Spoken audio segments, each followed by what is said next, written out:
It's quite the experience, but when you have that many spectators, it makes it all the more fun, I think.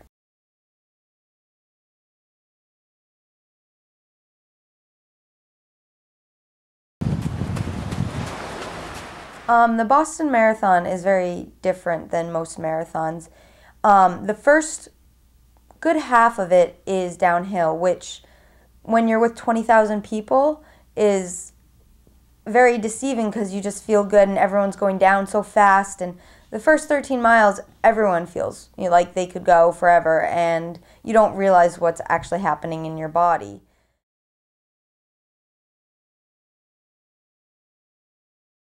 Philly was not hilly at all. It was pretty flat, it had one or two little hills.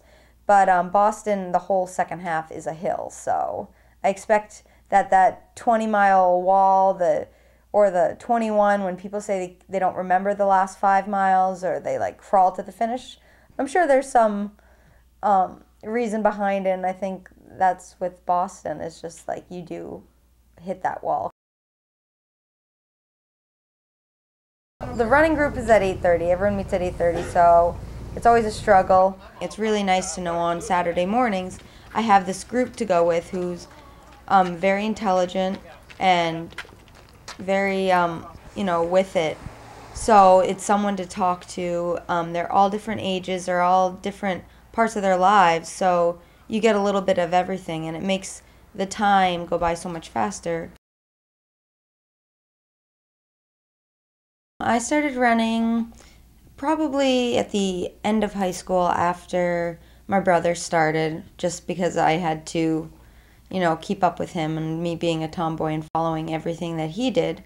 I just started and just kept going with it. He kind of gives me techniques to use to stretch my body, and gives me advice about running and what to do if I feel an injury coming on. And so he's always around, and he's fun to run with. Kind of pushes me really hard, so I do those runs only occasionally. Every day I'd probably shoot myself. In high school I wasn't that competitive. It wasn't until college that I became a little bit more competitive and a little bit faster, and felt the sense of achievement that you get after a race.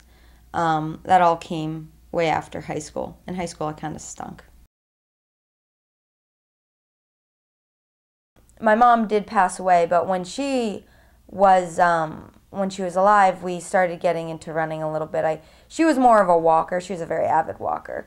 But before she got diagnosed with cancer, she started getting into running, and she slowly got up to like this. I called it her rock. I think that's what I called it. Her run walk, which wasn't quite a walk and it wasn't quite a run. It was this in between like hobble thing. But I would go with her for like 3-4 miles, and she was getting there, and then she got diagnosed, and so she had to stop. I have no idea. Boston's one of the biggest marathons in the world, and people come from everywhere just to see it and be a part of it. Everyone just tries to run through it because it's an addiction. It really is.